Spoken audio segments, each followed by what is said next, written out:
왜 그렇게 제가 눈물이 나죠? 주님이 마음 아파십니다.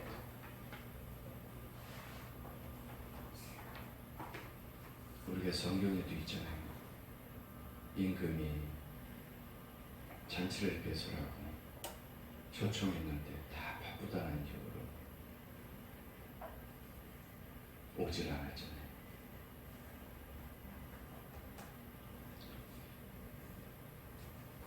사실 너무 답답해요. 이게 제가 이 설교 세미나를 계획했을 때는 이유가 있는 거예요. 제가 남들보다 뭐 월등하게 설교를 잘한다고 하는 것도 아니고요. 이 보면은 너무 답답한 거예요. 저도 지금 부흥단체를 하고 있는 사람이고요. 또 실제적으로 뭐 우리 교회에서도 한 달에 한 번씩 집회를 갖고 그러잖아요. 그러면 그분들 목사님들 모시고 또 집회를 갖고 그러는데 보면은 참 제가 황당해요. 그렇다고 뭐라고 할 수도 없고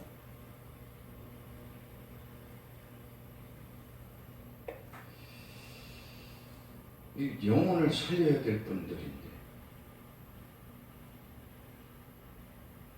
정말 말씀이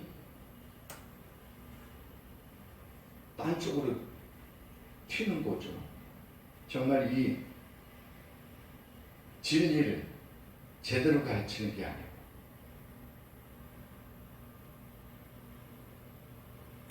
그냥 본문에 입각해서 설교를 하는 것도 아니고요.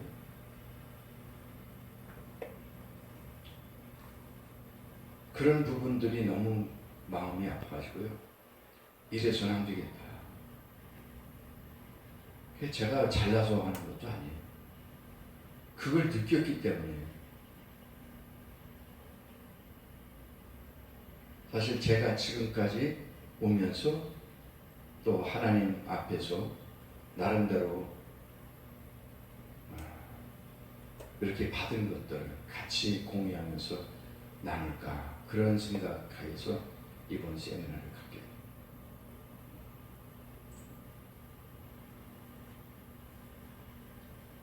우선 오늘 그 나눠드린 프린터 그것을 한번 참고해 주시면 좋겠습니다.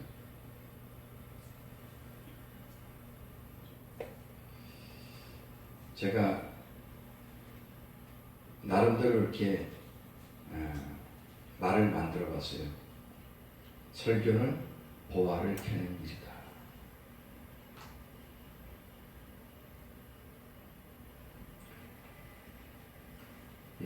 목숨을 걸어야 되는 거거든요. 설교에는 목숨 걸어야 돼요. 과거에 저도 그랬어요. 이게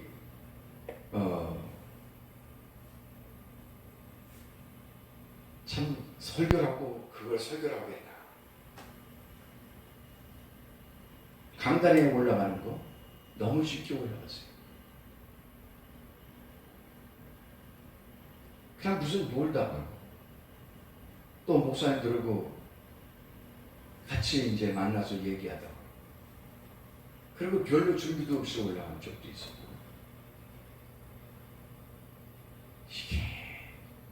이게 진짜 목회한 건지 주님을 새롭게 만나고 나서야 그때야 알겠더라고요. 내가 그때는 정말 목사이면서도 목사가 아니었다. 그 생각이 들더라고요.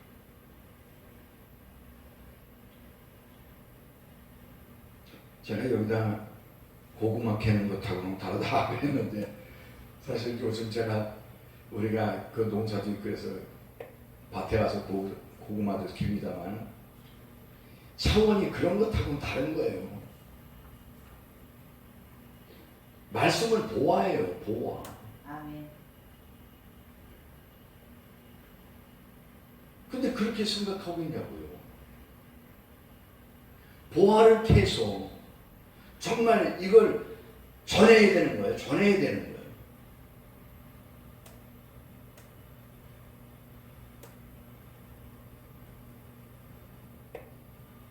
근데 그렇게 하나님의 말씀을 보아처럼 생각하고 있는지 그것도 의문이에요. 그냥 대충 전하고 적당히 전하고 나는 전했다. 그러면 무슨 의미가 있죠? 부흥회예요. 우리가 부흥회를 합니다. 여기서도 하지만 다른 데서도 이제 단체들이 부흥회를 하기도 하고 그래요. 그 부흥의 의미가 뭐냐고요? 영혼 살리는 일이에요. 아멘. 가가지고 영혼을 살리지 못한다면 무슨 의미가 있겠어요?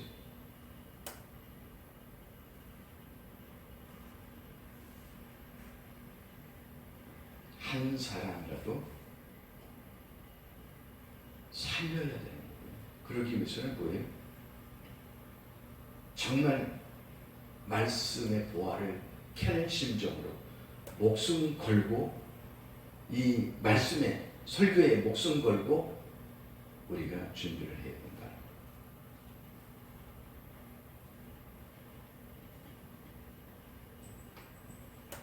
설교는요 또 교회 부흥과도 직결되어 있는 겁니다.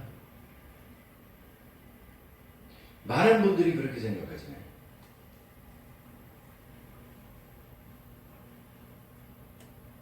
왜 교회가 부흥 안 되지? 그래서 또 자리를 옮겨보기도 해요. 왜 이럴지? 그러다가 나중에 시비에 빠져요.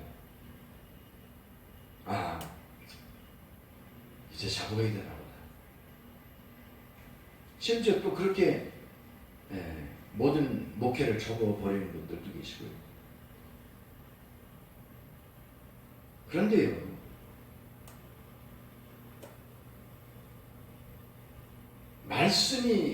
말씀으로 이렇게 다가올 때는 성도가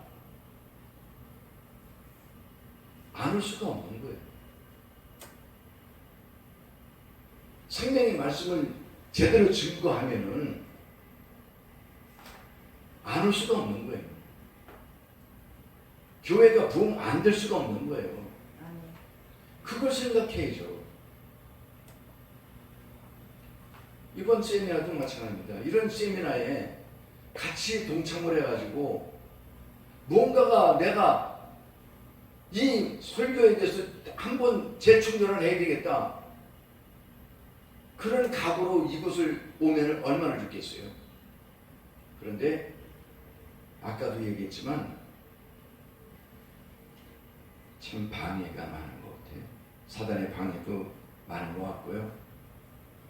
또 목회자 개인적으로도 의식의 차이가 있는 것 같아요.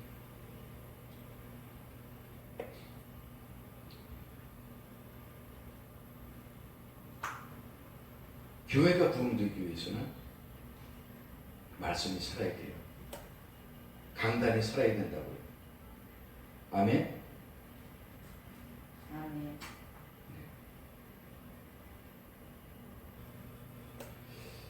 목사님들의 사명은 영혼을 살리는 데 있습니다. 하나님이 그 일을 우리에게 맡겨주신 거예요. 영혼 살리라고 맡겨주신 거예요. 괜히 맡겨주신 게 아니에요. 그러면 어떤 방법으로도 우리가 영혼 살리는 데 몰두해야 되잖아요. 근데 목회자가 되면서도 우리가 조금 힘들다고 하면 목회에 대해서 손을 놓는 사람들도 있고,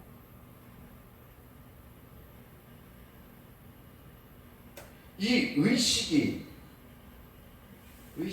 죽어 있는 그런 목회자들이 많이 있어요.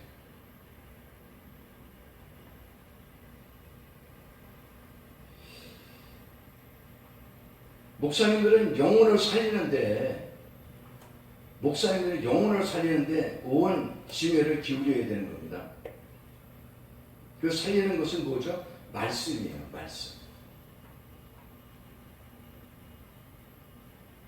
말씀을 바로 먹이면 영혼이 살고, 말씀 잘못 먹이면 영혼이 죽는 겁니다.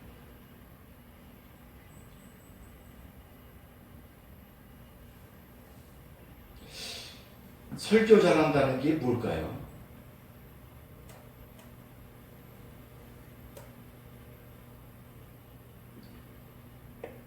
이 사람들 얘기 들어보면 유튜버에서도 그래.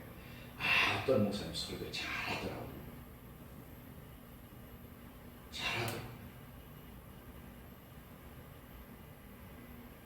그렇죠. 뭐 진짜 그 언변도 좋은 분도 있고요. 또 그리고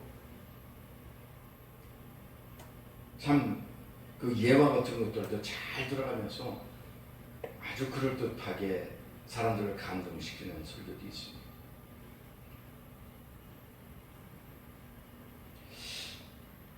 그게 정말 설교 잘하는 걸까요?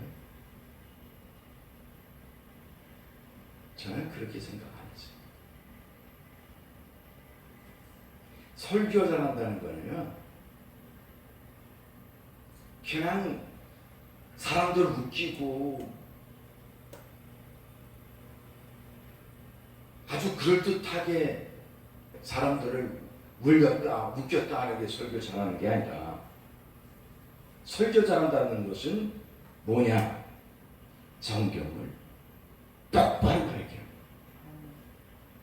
그게 설교 잘하는 거예요. 성경을 똑바로 가르치지 못한다고 하면은 아무리 유창하면 뭐래요.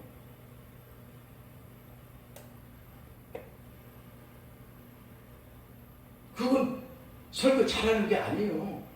영혼 죽이는 거라니까요.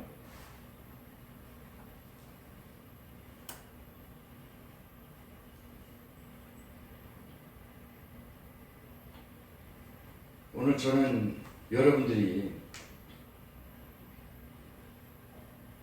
성경대로 바르게 가르쳐서 하나님 앞에 인정받는 그런 목사님들이 되시기를 바랍니다.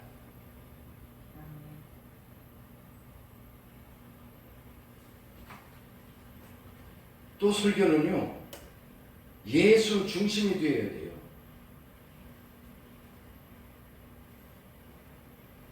예수가 빠진 설교? 의미가 없죠. 그건 설교가 아니에요. 자기 자랑하다 내려오는 그 설교, 그건 설교 망친 겁니다.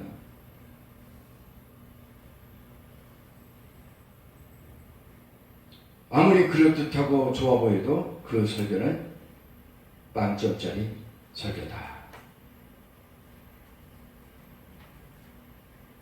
여기에 동의하시겠죠? 예.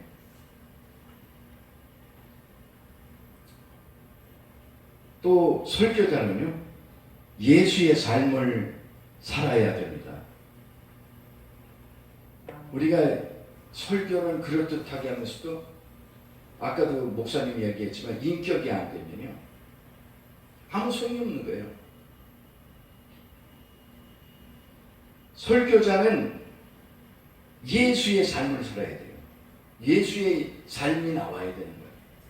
네. 그게 중요한 거예요. 그래야 설교에 힘이 있는 거예요. 설교에 파워가 있는 거예요. 자신은 그렇게 살지 못하면서, 바르게 살지 못하면서, 예수의 삶을 살지 못하면서 설교를 한다? 스스로도 자기 자신에게 자기가 찔림을 받는다. 그렇기 때문에 설교가 파워 있게 나올 수가 없는 거예요. 그러니까 설교자에게 있어서 예수의 삶을 산다고 하는 것은 참으로 중요한 겁니다. 아멘. 아까도 제가 그런 말씀 드렸지만 제가 여기 차 타고 나오면서 찬양을 듣는데 주님을 닮기 원하는 그런 찬양이 있었어요. 그런데요, 제가 오면서 어떤 일이 있었느냐면 너무 시간에 쫓기는 것 같아가지고 그냥 왜 이 막히는 거야?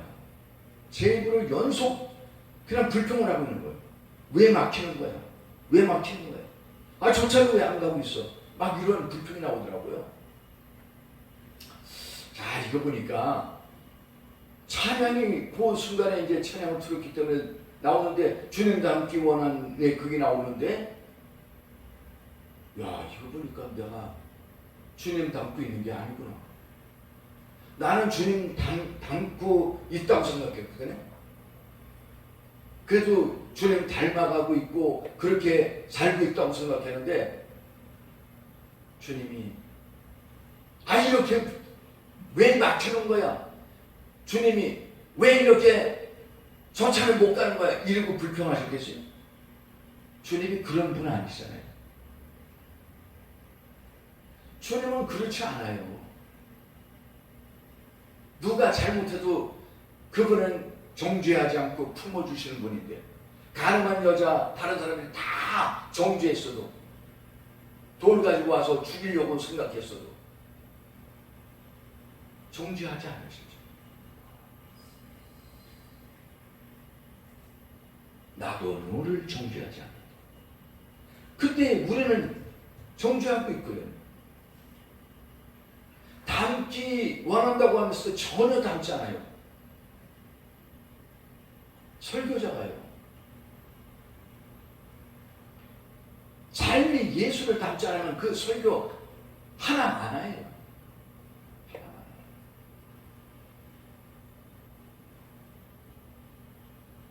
이건 꼭 설교자들이 명심해 들어야 될 부분이라고 생각합니다.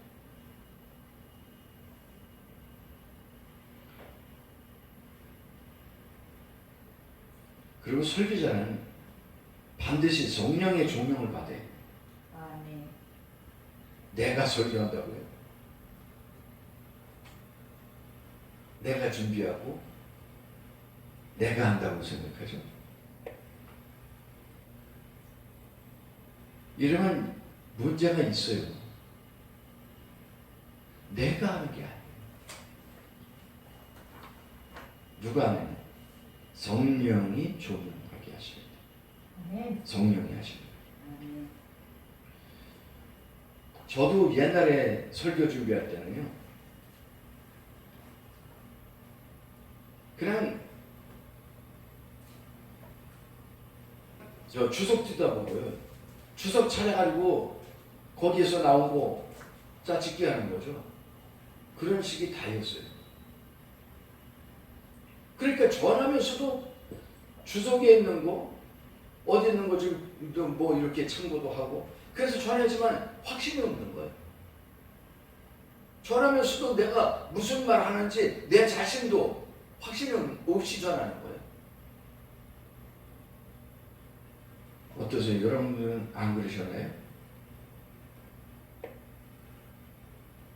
그리고 나는 설교했다, 내 의무 다했다, 그렇게 생각하잖아요.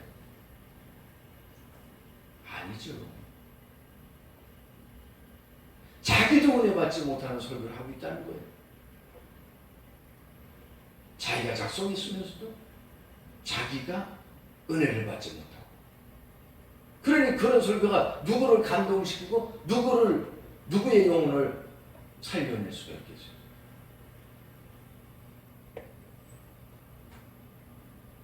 그래서 반드시 성령의 종용을 받아야 돼요.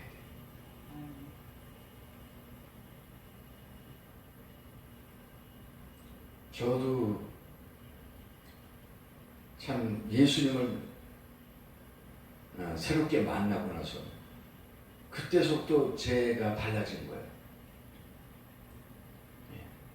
그때서부터 뭐 그 만난 부분까지는 제가 말씀을 지금 드리기가 뭐라지만, 그래서 주님 만나고 나서부터 그때서부터 정말 설교를 이 성경을 보는 눈이 열려진 거예요. 옛날에는 제가 처음에 그 목회를 시작하고 그때 어떤 식으로 했느냐면, 처음 목회하면서 그래도 다행히 누구 걸 어디서 설교집을 베낀다든지 누구 걸 참고해서 이렇게 하고 설교한 게 아니고 내가 그걸 다 만든다고 생각하고 제 나름대로 설교를 작성했어요. 공책에다가요 빼곡히 한 두세 장을 썼을 것 같아요. 그걸. 근데 지금 생각 안 나요. 첫 설교가 뭐 있는지도 생각이 안 나요. 첫 설교가, 내가 했던 첫 설교가 무엇인지 생각나는 사람은 하나님의 성령의 감동을 받은 사람이야. 맞아요. 그러면 그래도 노력은 가상하잖아요. 남이 거 어디서 이렇게 해가지고 참고한 게 아니니까 내 나름대로 큰 성경을 그래도 해가지고 작성을 한다고 하는데, 그런데 그거 작성하길 하루 종일 거예요. 하루 종일 거예요.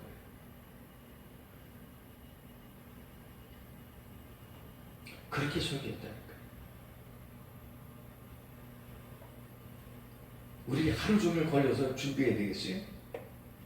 그런 분들도 많아요. 지금도 그럴 거예요. 더 걸리죠.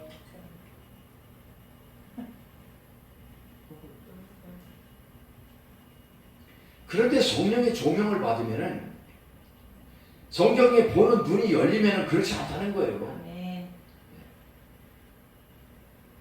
보면서 열려지는데요. 아멘. 읽으면서 보이는데요. 우리가 그 정도가 돼야 돼요. 그래서 성령의 조명을 철저하게 받아야 되고요. 아멘. 그래서 저도 그래요. 지금도 여전히 그렇습니다. 주님, 이 말씀은 주님이 조명해 주세요.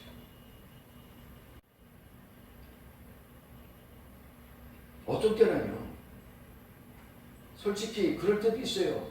딱 오는 경우도 있지만 그렇지 못할 때도 있어요. 그때는 잠이 들어가지고요, 또 조명을 받으려고 한다는 그런 생각을 많이 가지고 있어요.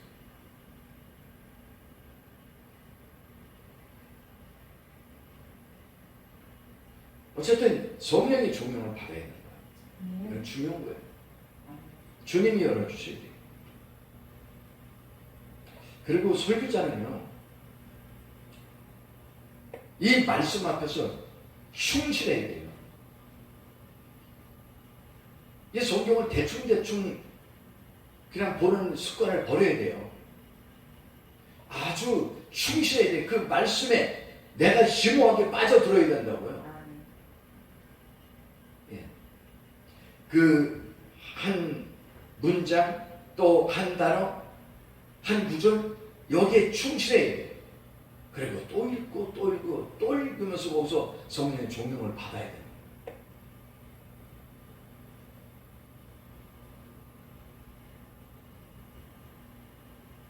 저는 제가 뭐 이건 체험적으로 그러는데요, 어떤 때 놀래요. 전 일단은 먼저 성경 본문을 놓고 조명을 받아요. 그리고 그 성경을 이렇게 하나님의 조명을 받은, 성령의 조명을 받으면서 딱 제 나름대로 요약을 해요. 요약을 하는데 어떤 때 제가 깜짝 놀라요. 주석을 나중에 이렇게 보다가 그 대목을 볼 때가 있어요. 그런데 내가 성경을 보면서 조명을 받아서 나온 거기에 말씀이 주석의 말씀하고 일치하는 거예요. 그런 것들을 경험하면서 놀란 거죠. 주석에도 이렇게 말씀하는, 내가 성경을 보고 조명했을 때 그때 주어진 말씀처럼 주석에도 그렇게 돼 있네. 어떤 목사님이 또 설교를 하신 게 있더라고요. 그게 이제 책자에 이렇게 실렸어요. 그런데 어떻게 그분의 설교가 내가 설교한 것 같은 내용이 있는 거예요. 내가 이제 그분에게 원고 드린 것도 아니고요. 또 출판사에 원고 드린 것도 아닌데 내가 쓴 것처럼 돼 있는 거예요. 저는 그 경험을 많이 했어요.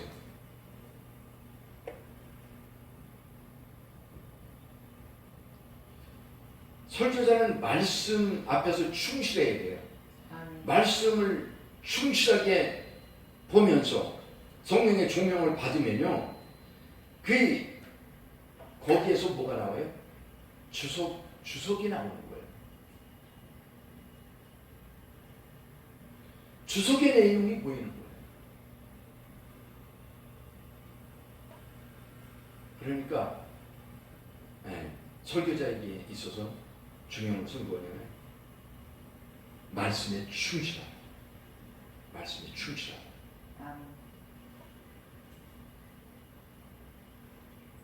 자, 그러면 설교는 어떻게 할 것이냐?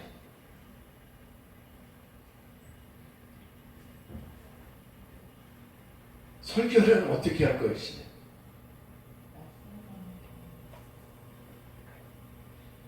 설교는요, 말씀이 남는 설교를 해야 돼요. 아멘. 그냥 여기 있으니까 그냥 간단히 보시면서 제 얘기에 교청하시면 될 겁니다. 말씀이 남아야 되잖아요. 제목이 남고요. 말씀이 남아야 돼요. 언제 어느 목사님이, 여자 목사님이 저한테 그러더라고요. 난 목사님 설교가 그냥 내 머릿속에 그대로 있어요. 그러는 거예요.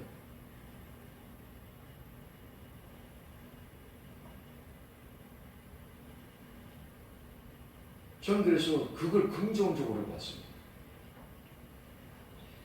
말씀이 남아야 되고요. 예. 그래야 되는 거예요. 그런데 사람들 보세요. 우리 목사님들도 경험하셨을 거예요. 막 집회가 이루어지고 모험서 보면은 막 그냥 모험서 그냥 진짜 웃기고 그냥 아주 사람들이 그냥 굉장히 그런 은혜를 받는 것처럼 그런 경우가 있는데요. 은혜 받은 것 같은데 나중에 보면요,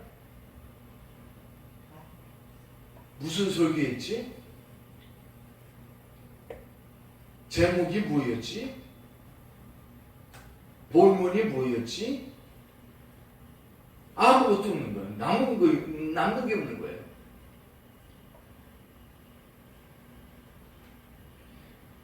그게 설교가 성공한 건가요? 설교가 성공한 거예요?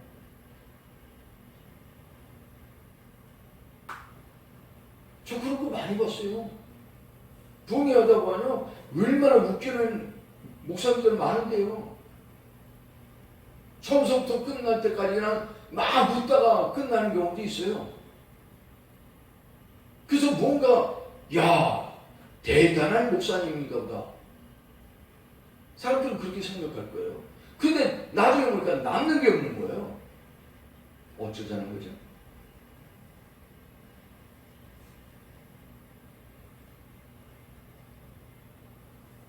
하나님의 말씀이 우리 속에 들어와야 되는 거예요. 아멘. 우리 신비에 박혀야 되는 거예요. 들어와서 신비에 새겨져야 되는 거예요. 돌비가 아니고. 신비의 세계적이에요. 그러면요, 사람을 변화시키는 건 그 말씀에 있기 때문에 변화가 일어나는 거고, 그리고 그 말씀을 받은 사람은요, 자기가 살아가는 동안에 그 말씀이 자기를 다스려가는 거예요. 인도해 가는 거예요. 이끌어가는 거예요. 이거 참 중요한 거예요. 나는 과연 말씀이 남는 선교를 하나,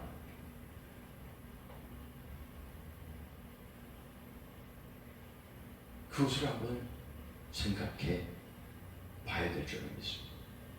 이게 참 중요한 겁니다. 말씀이 남는 설교를 해라. 어떤 설교는요, 예화만 남는 설교가 있어요. 예화 남아서 뭘 할 거예요? 성경 말씀은 생각이 안 나. 예화만 남는 경우가 있어요. 제가 그 전에 지인 따라가지고 그분이 다니는 교회를 가죠. 제가 얼마나 후회한지 아지.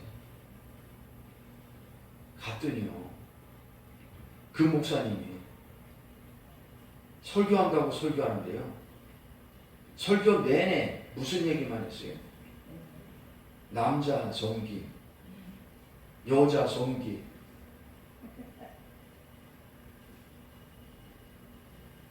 대놓고 얘기를 하는 거예요. 그 얘기만 듣고 설교가 마치고 나오는데요, 제가 나오면서 무슨 생각이 들어요? 내가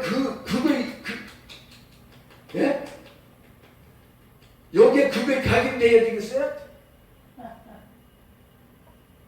남는 게 그거밖에 없는 거, 돌아오면서 그 얘기밖에 없는 거예요. 왜 그 얘기를 해가지고, 참나, 저건 가짜 목사다 그랬어요.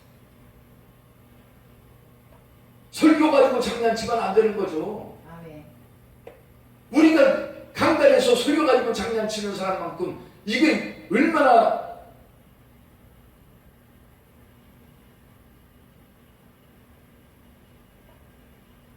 하나님 앞에 어떤 책망과 저주를 받으려. 강단은 우리가 올라올 때서부터, 여기서부터 생명을 전해야 되는 거거든요. 아멘. 근데 장난치고 말이죠. 예화만 남는 설교는요, 이미 실패한 설교예요. 예화는 없더라도, 예화가 없더라도 하나님의 말씀이 우리 심령 속에 아로새겨져야 되는 거예요. 그런 설교가 살아있는 설교. 아멘. 있습니까? 아멘. 그런 설교 하실 거야, 안 하실 거야? 해요. 그거 하자고 오늘 이거 하는 거예요. 네.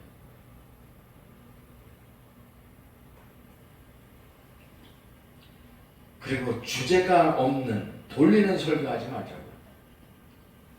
그냥 뺑뺑 돌리는 사람. 네? 주제가 없어요. 다 설교하고 나는데 제목도 생각도 안 나고, 또 저 목사님이 무슨 설교한 거지? 이해하자.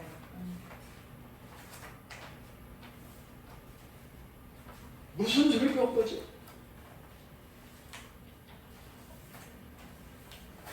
아무런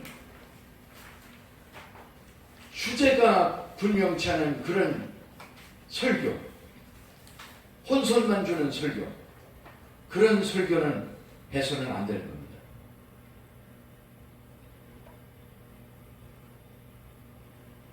그러면 어떤 설교를 할 것이냐? 본문 중심의 설교를 하라. 우리가 뭐 어떤 성경 구절을 이렇게 찾고요. 그걸 내가 설교하겠다 생각하잖아요. 그럼 그 본문 몇 절부터 몇 절까지 있잖아요. 그 내용만 가지고 설교하라고요.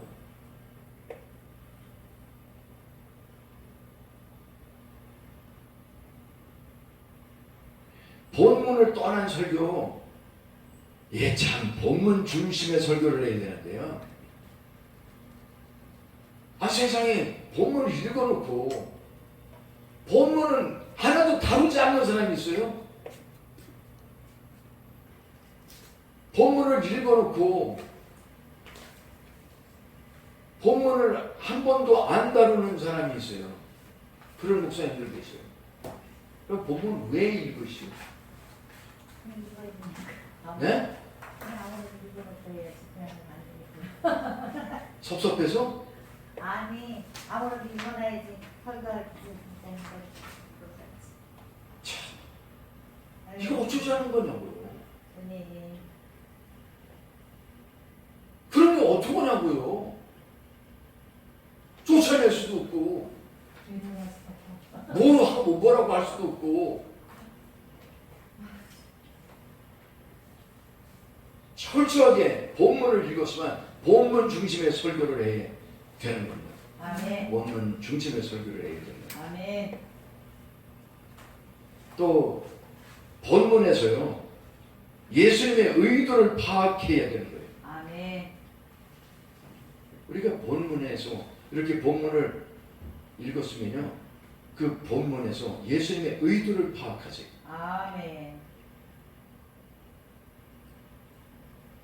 의도 파악하셔야 된다니까요. 여기서 무엇을 말씀하고 계시는가? 네?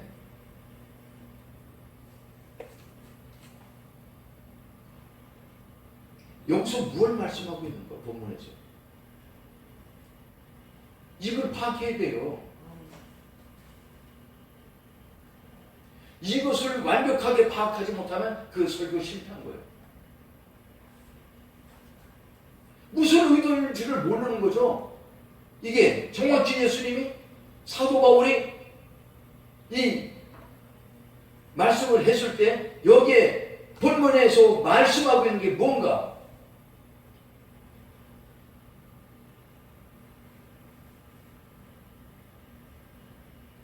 그걸 파악해야 된다니까요.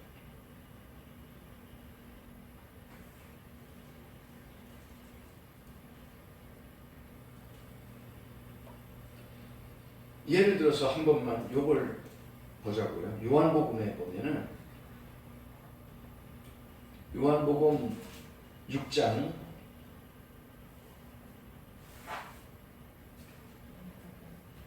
1절에서부터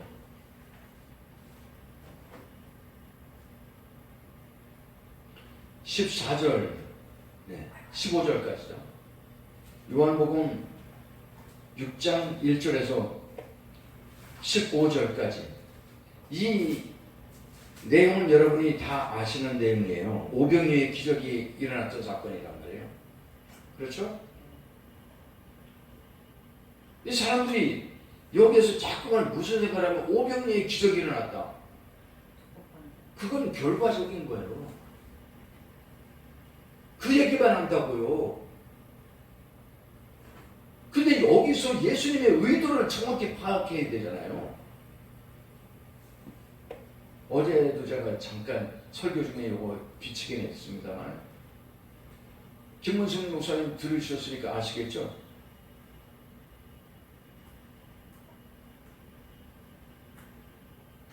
여기에서 중요한 메시지가 뭔가 이걸 찾아낼 줄 알아야 돼요.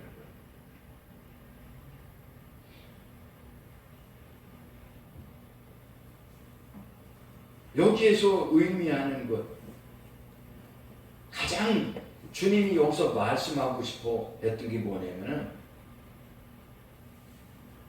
5절에 우리가 어디서 떡을 사서 이 사람들로 먹게 하겠느냐. 이 대목이 참 중요한 거예요. 이게 이렇게 말씀하시는 것은 빌립을 시험하기 하고자 했다. 그렇게 말씀하고 계시는데요. 어디서 떡을 사겠느냐는 거죠. 결국에는 어디서 떡을 살 것이냐.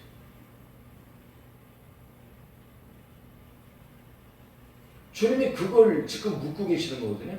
어디서 떡을 살 것이냐. 근데 대부분 사람들은 이렇게 질문하면 마땅히 시장으로 나가서 거기서 떡을 사야죠. 마을로 가서 동네로 가서 떡을 사야죠. 떡을 필요하면 그렇게 사야 된다고 생각하는 거예요. 근데 예수님이 질문하신 건 그 대답을 듣기 원해서 질문하신 게 아니에요. 당연하게 생각하는 그것을 듣고 싶어 했던 게 아니에요. 주님이 진짜 듣고 싶어 했던 것은 뭐냐면 예수님에게서 사겠습니다. 예수님에게서 얻겠습니다. 그 답변을 듣길 원했던 거예요.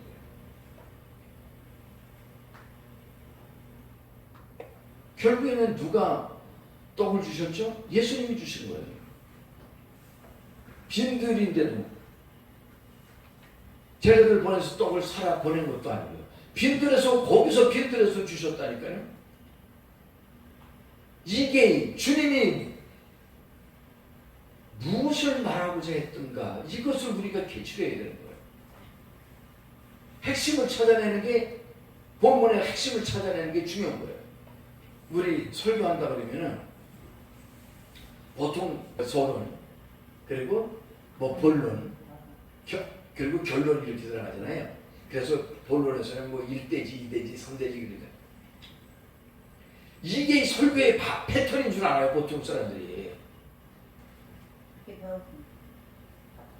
그게 얼마나 설교 패턴 그런 식으로 하는 게 아니에요.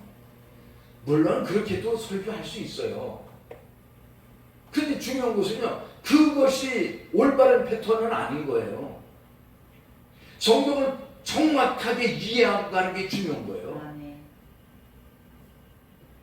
그래서 어떤 때는 본문에도 없는 얘기 하잖아요. 1대지, 2대지, 이렇게 해버리고 그냥 결론을 내리고 끝내는 것도 있잖아요. 왜 설교를 그런 식으로만 해야 되냐고요. 본문을 충실히 알고 그냥 뭐 1대지, 2대지 할 거 없어요. 우리가 도입 부분에서는, 처음에 서론 부분에서는 내가 이거 가지고도 얼마든지 서론을 말할 수 있는 거고요. 이렇게 끌고 나가는 거예요. 이끌고 나가면서. 그리고 예수님이 하시고자 하는 의도를 정확히 얘기를 하고, 그리고 결론을 내리면 되는 거예요. 그런 거 저는 지금까지 그래요. 옛날에는 저도 한번 그런 거 해봤어요. 과거에 그냥 설교 준비한다 하면 첫째, 둘째, 셋째 그런 식으로 해본 적도 있어요. 근데 제가 주님 새롭게 만나고 나서 그때부터는 그런 거 그렇게 안 해요. 그냥 본문 그대로 이해하고, 여기서 주님이 우리에게 주시는 말씀 메시지가 뭔가를 정확하게 캐치하고요. 그리고 그걸 가지고 설교하는 거예요. 본문을 우리가 정확하게 이해하고 그래야 되는 거예요.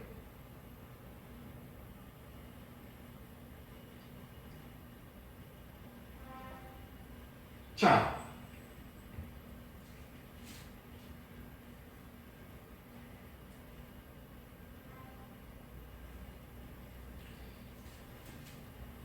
제가 요한복음을 요즘 그 주일날 설교를 하기 때문에 많이 인용을 합니다만, 요한복음 5장 같은 경우도 그래요. 5장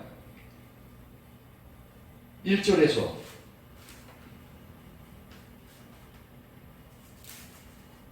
구절까지 보세요.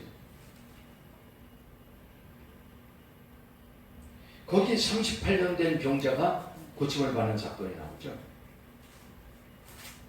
여기서 사람들은 무슨 설교를 해요? 김 목사님 무슨 설교하죠? 보통? 치유 설교도 하죠. 치유 설교하죠. 그리고 대부분 많이 집어넣는 게 뭐죠? 베데스다 연못. 그 얘기 많이 하죠. 근데 여기서 우리는 이 베데스다 연못이 이게 중요한 게 아니라니까요.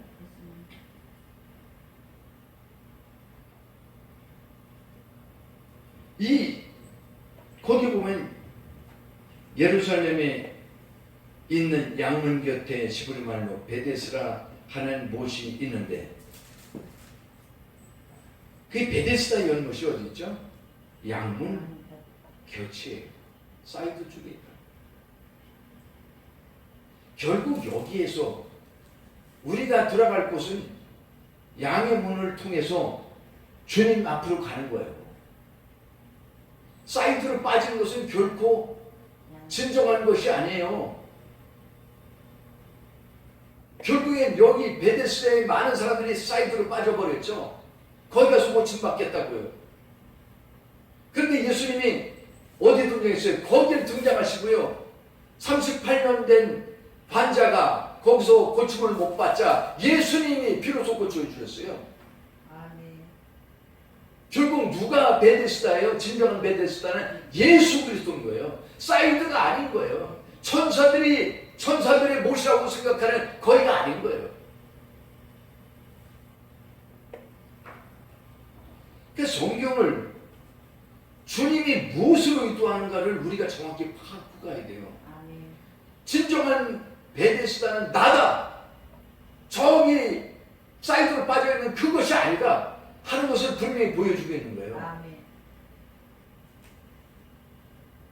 우리의 눈이, 성경을 보는 눈이 이래서 열려져야 되는 거고요. 본문에서 의도를 파악해야 돼요. 이 말씀이 주는 의도가 뭔가, 예수님이 말씀하신 이 의도가 뭔가, 사도 바울이 썼으면 사도 바울이 쓴 이 대목이 여기서 주는 의도가 뭔가, 이걸 분명히 알아야 되는 거라고요. 그러니까 그런 걸 의도를 파악 못하니까 이상한 소리도 하는 거죠.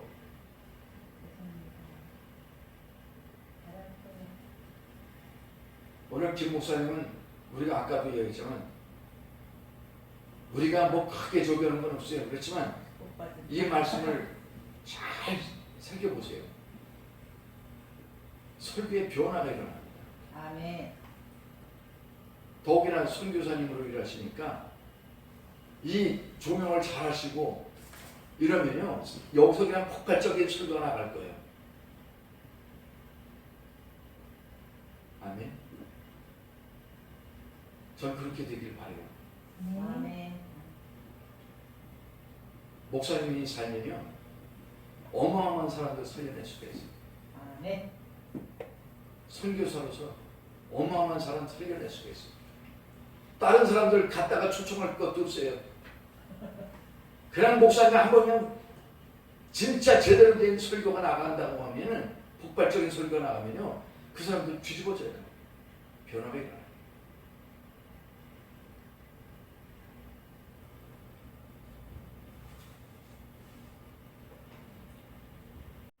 그런데 진짜 제가도 여기 이렇게 썼지만은 엉뚱한 설교하시는 분들 많고요. 설교자들 중에 아마 10명이라고 그러면 10명에서 7, 8명은 의도와 어긋난 설교를 하는 분들이 너무 많다는 거예요.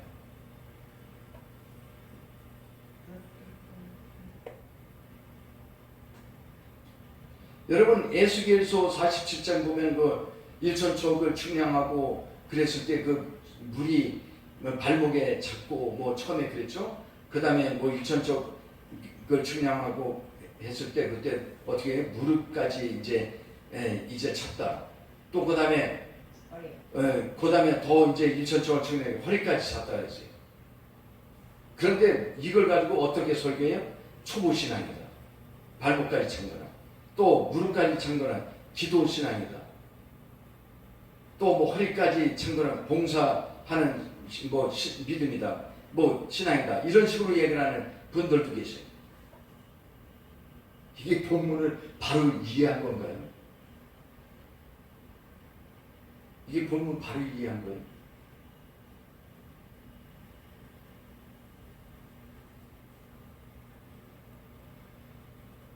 이거는요, 예외적으로 만들어낸 설교예요. 본문은 그런 뜻을 얘기하는 거 아니에요. 성전에서 흐르는 물이 생명을 가져온다는 거예요. 아멘. 그 얘기를 하는 거예요. 근데 왜 무슨 초보 신앙이니, 기도하는 신앙이니, 봉사하는 신앙이니, 헌신하는 신앙이니, 왜 그게 나오죠? 이게 가짜라는 거예요, 이게. 그냥 자기가 임의대로 생각하고 그럴 것이다. 무릎이니까 기도하는 거라고 생각하고요. 이게 인본주의 설교예요. 인본주의 설교.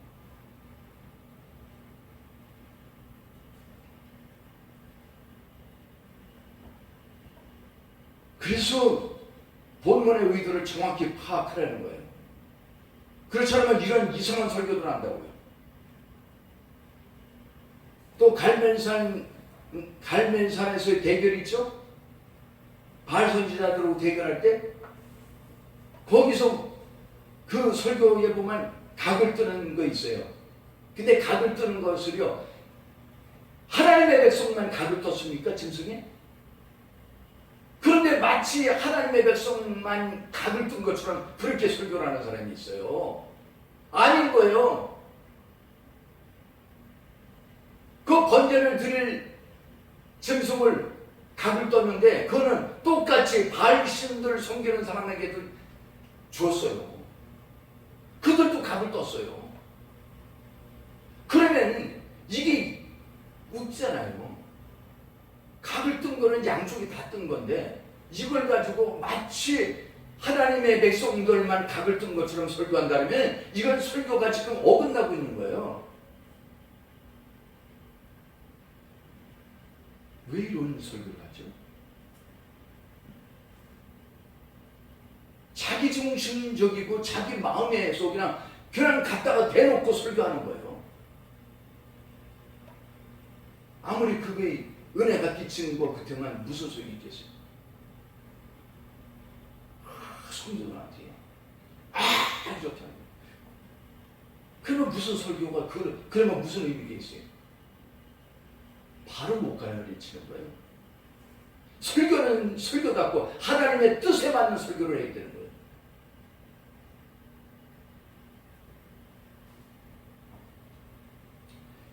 그 다음엔 본문의 앞뒤 관계에 충실해야 된다.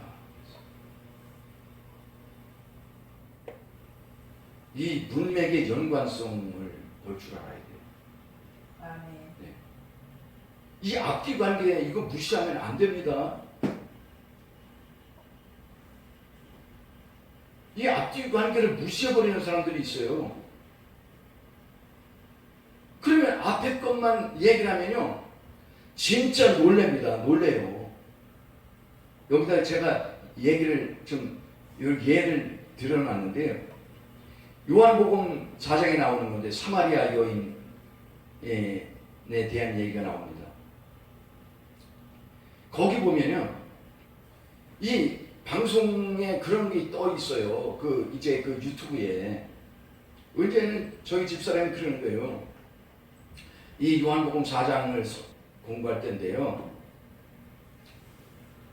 이 사마리아 여자가 저녁녘에 물 길러 온 것은 자기가 수치스러워가지고 사람들 보는 대낮에 못 나오고 저녁 때 나온 거래요.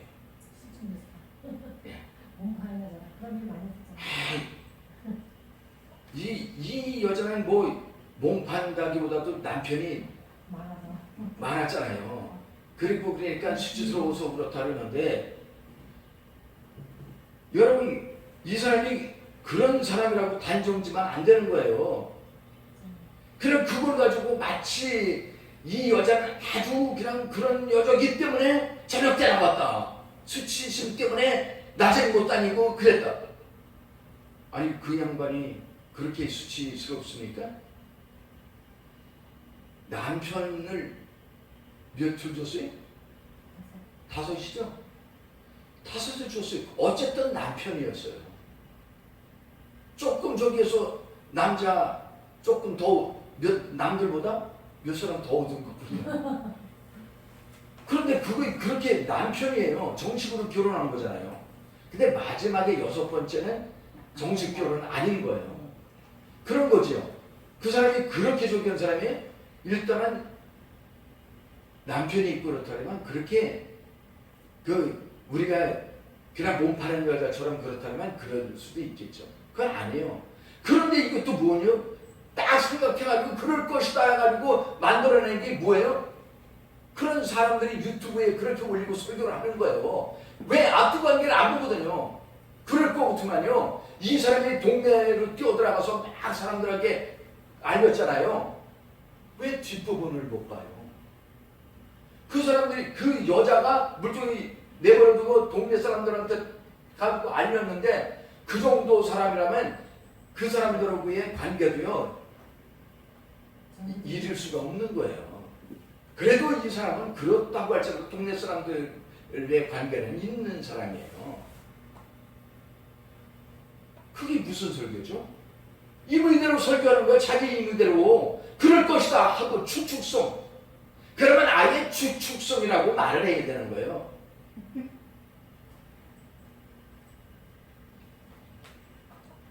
또 누가복음 17장 한번 거기를 보세요. 3절.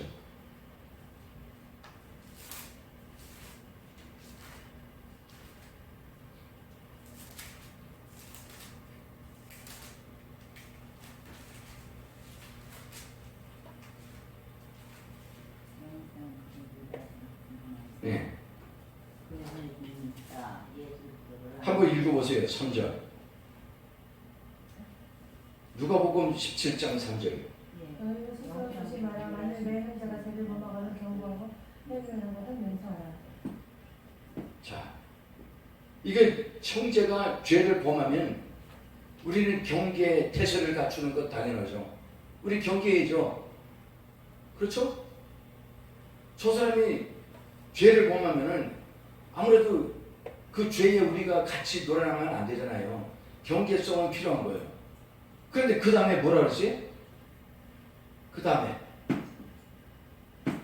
회개하거든 용서하라 그랬죠. 그런데 오늘 이 본문의 얘기 가운데는 그런 얘기가 나와요. 이렇게 얘기하다 보면 그러면 자기한테 잘못한 사람 있잖아요. 그 사람한테 그 사람이 정말 잘못했는데 그 사람이 좀 자기한테 사과 안 한다. 그러면 이걸 용서하지 말라는 거예요. 자기도 용서 안 하겠다는 거예요. 회개 안 했기 때문에. 나한테는 얘기했다. 근데요, 이건 그런 뜻이 아니거든요. 우리가 회개했는데도 친구가 예를 들어서 야 미안해 그랬잖아요. 미안해 했는데도 용서를 안 해주는 사람 있잖아요. 사과를 했는데도 사과 안 받아주는 사람. 그런 사람들을 두고 하는 얘기거든요. 그러니까 용서를 빌었을 때 용서해 줘야죠. 당연히. 회개할 때는 용서를 해줘야 되는 건데 이게 안 받아들이는 사람들이 있잖아요. 용서를.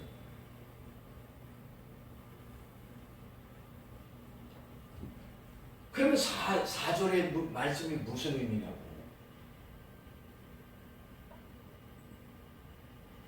회개해도 용서해 주지 않는 사람들 때문에 이 얘기를 하시는 거거든요. 만일 하루 7번이라도 내게 죄를 얻고 7번 내게 들어와 내가 회개하노라 하거든 너는 용서하라 하시더라.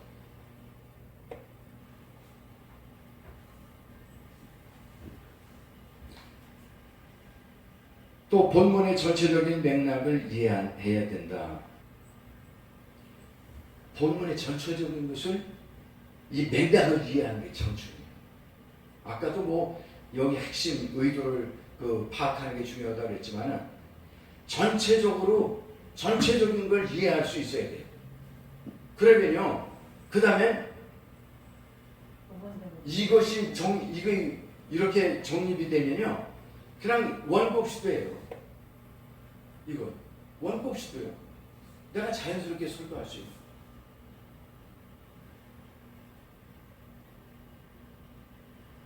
그러니까 옛날에는 우리가 그랬잖아요. 이걸 계속 보고 이러고 설교했다고. 근데 전체적인 본문을 이해하고 이걸 다 알게 되면요, 그냥 자연스럽게 설교가 되는 거예요.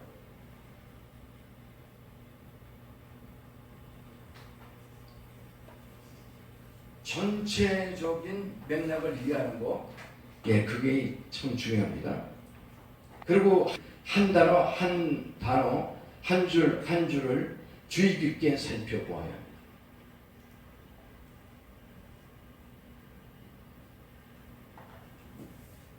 이 단어 하나에도요, 진짜 거기에 진리가 담겨 있어요. 그리고 한 줄 속에 또 진리가 담겨 있습니다.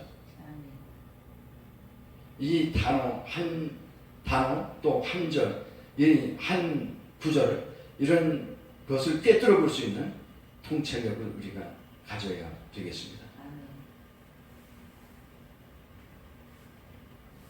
또 다음에는 원어 사용에 신중해야 됩니다. 원어 사용. 여러분, 요즘은 핸드폰 앱으로도 우리가 원어를 갖다 깔아요. 목사님도 까셨나요? 예. 도움이 많이 돼요. 사실은. 예, 도움이 많이 돼요. 그런데 이걸 참, 이 목사님들 설교하는데 보면 어떤 목사님은 아주 원어병에 걸린 사람 같아요. 그냥 무슨 말만 하면 원어. 뭐 말만 하면 원어. 말만 하면 원어예요. 계속 나와요. 근데 이게 이런 뜻입니다. 이런 뜻입니다. 이런 뜻입니다. 하는데 우리가 봤어요? 그분 스스로 그렇게 찾아가지고 했는지 어떻게 되는지 몰라도 다 이거 이런 뜻인데 이런 뜻인다 하는데 우리가 비교해 봤냐고요. 그래서 그분이 그렇게 이해하고 얘기를 하고 이게 옳다고 그러고 나가면 우리는 할 말 없는 거예요. 그런데 원어 사용 참 조심해야 돼요. 이 어떤 한 단어에는요, 이 한 단어 속에 부정적인 요소가 있고요, 긍정적인 요소가 있어요. 그럼 이럴 때 어떻게 잡아요? 이게 무조건 되고 다 원어 속에 있는 내용을 다 갖다가 설계해버린다고 하면요, 설교 속에 넣는다 그러면요, 부정적인 요소도 들어가고 긍정적인 요소도 다 들어가는 거예요. 그러면 이게 설교가 어디로 튀는 거예요? 이상한 방향으로 가죠. 가장 그 본문과 근접한 것을 우리는 그 단어가 여기에서 무슨 뜻을 의미하고 있다는 그것으로 해석되는 것이지, 그냥 무조건 되고 다 갖다 그걸 갖다가 거기다 접목시키면은 이상한 설교가 돼요. 이상한 설교.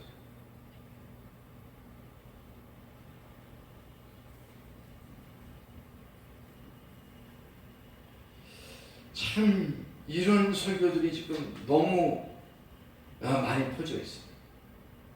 참 문제가 큽니다. 우리 목사님들은 원어 사용에 신중을 기해 주시기 바랍니다. 그리고 이건 뭐죠? 또 영의 병에 걸린 목사님들이 계시죠. 영의 병에 걸려 성경을 억지로 풀지 말아야 됩니다.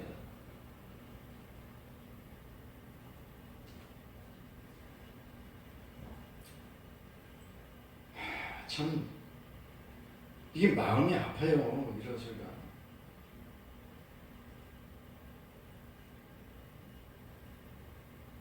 다 열거는 할 수 없어요.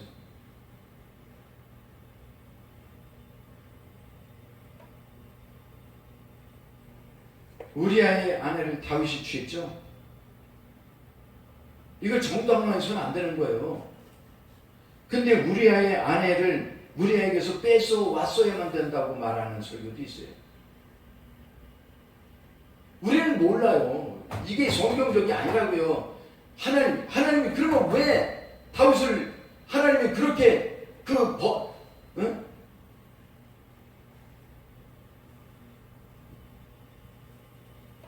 음행을 저지른 다윗을 왜 하나님이 책망하시겠어요? 그것 때문에 다윗의 가정에 저주가 임했는데요. 그렇죠? 조 목사님, 네. 그렇죠?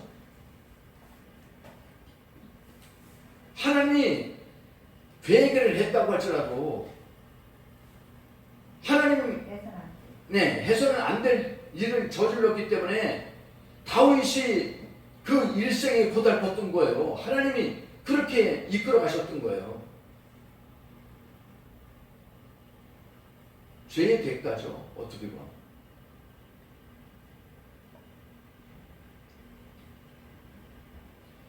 이런 해석들이 나와요. 더 많아요. 더 많아. 근데 나는 얘기 안 하고 싶어요.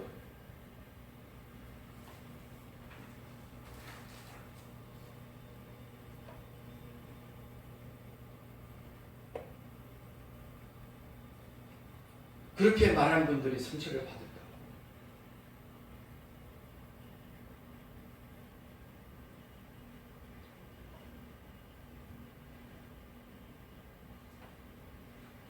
무섭습니다.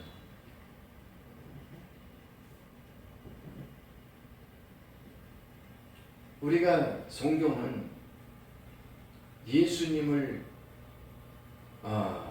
말하고 있는 거잖아요. 그래서 구약은 예수님이 오실 것을 설명한 책이고요. 그리고 신약은 뭐죠? 오실 예수님이 아니고 오실 예수님.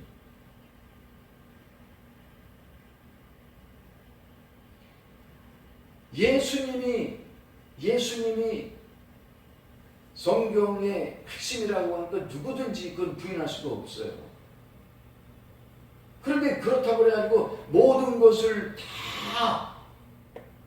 다 이상한 쪽으로 해석하면 안 되는 거야. 그런 설교가 얼마나 많은데요. 그리고 영예래요. 내가 보니까 영예라고 하는데 그건 성경적이 아닌 영예를 하고 있는 사람들이 너무 많은 거예요. 성경에 어긋난 영예들을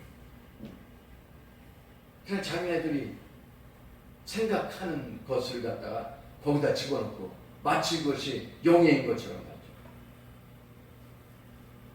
이 성도들을 죽이는 설교를 하고 있다고.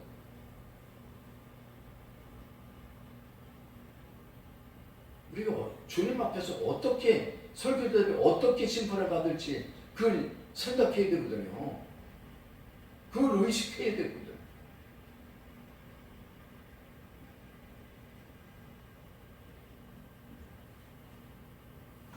그리고 또 마지막으로는요. 이 설교 준비하실 때 우리 인터넷 많이 검색하시잖아요. 그래가지고서도 자료도 이제 뽑고 그러는데 물론 이렇게 자료를 빼서 공부해서 또 이렇게 가르친다는 거 그게 뭐 나쁘다는 얘기가 아니에요. 그런데 제대로 발출해야 되는 거예요. 제대로 발출해야 되는 거예요. 거기 올라온 것들이 마치 다 이 올바른 정보인 줄 알고 우리가 끌어다가 쓴다니까요. 예화를 들고요. 천만의 말씀이에요.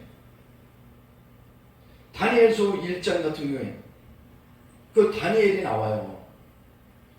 근데 이 다니엘을 갖다가 거기 환관이라고 나오는데 환관은 넷이잖아요. 근데 다니엘이 환관이 아니에요. 그런데도 불구하고 다니엘이 환관이라고 얘기를 하고 설교를 한다고요.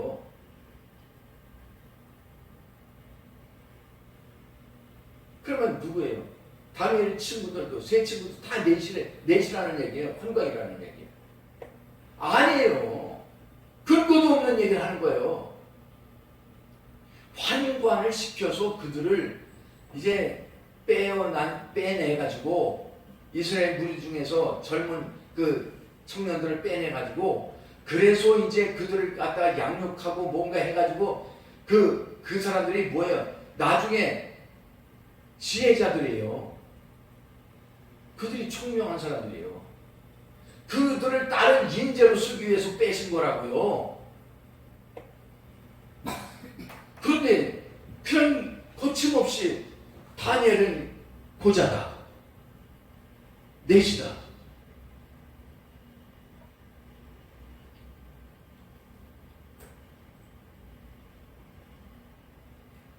그러니 제가 이 설교 세미나를 안 하겠어요. 제가 이게 너무 답답해가지고 이거 안 되겠다. 그리고 우리 목사님들이 나와 교류하는 목사님들도 계시고 친근한 목사님들도 계셔요. 나는 안타까워요. 그리고 언젠가는 여기서 같이 말씀을 증거하고 또 다른 곳에서도 말씀을 증거하는데 그런 분들하고 같이 쓰고 이렇게 말씀을 증거하고 그러는데 그분들이 올바로 증거해야 될 거 아니에요.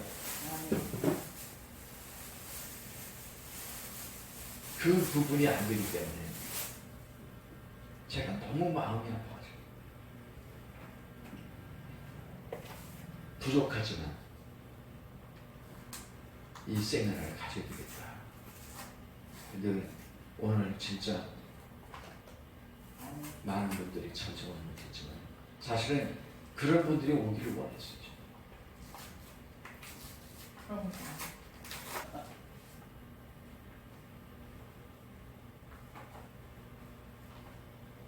어떡하냐고요? 어떡하냐고.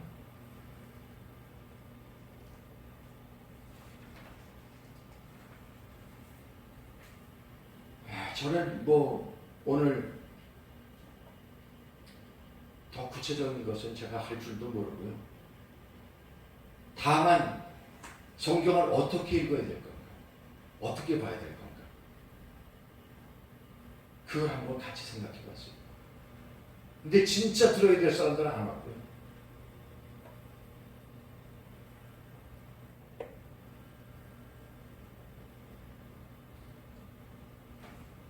여기 계신 우리라도 정말 하나님이 기뻐하시는 그런 복음을 증거하는 그런 우리가 되었으면 좋겠습니다. 네, 기도하겠습니다.